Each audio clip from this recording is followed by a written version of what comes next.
If you're feeling unwell, you might be thinking of heading to the emergency department.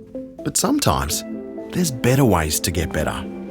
For coughs and colds, a GP or respiratory clinic might be better.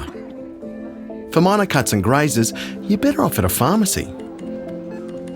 Resting up at home might even be your best option.